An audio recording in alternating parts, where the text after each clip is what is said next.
আজকে প্রায় 6 মাস হয়ে গেল পরিবারগুলো এসেছেন। তাদের অসংখ্য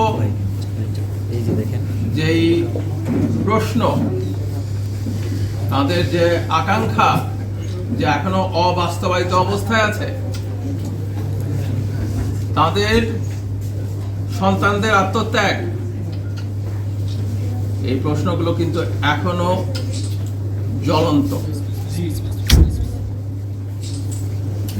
আজকের যে সরকার 8 তারিখে শপথ নিয়েছে, আপনারা সবাই যারা অংশগ্রহণকারী তারা জানেন, অংশগ্রহণ বলছি সংগ্রামে কিভাবে হয়েছে।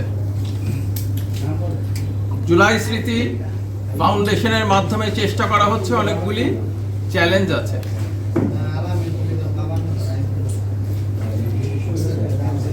আর কেউ বলবেন?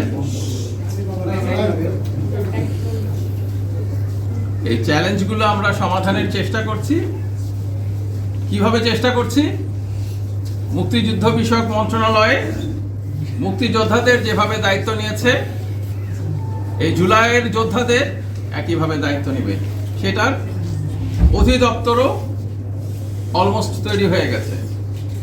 তাদের যেন সাপোর্ট দেওয়া যায়, তাদের যেন পরিবারগুলোকে সাপোর্ট দেওয়া যায়, যারা আহত হয়েছেন তাদের যেন পুনর্বাসনের কাজটা কমপ্লিট করা যায়। এই কাজগুলো হচ্ছে, স্লো হচ্ছে, কিন্তু কাজগুলো হচ্ছে। আর সবচেয়ে বড় জিনিসটা হচ্ছে, যারা অপরাধী, যারা পারপিট্রেটার্স, তাদের বিচারের প্রশ্নটা।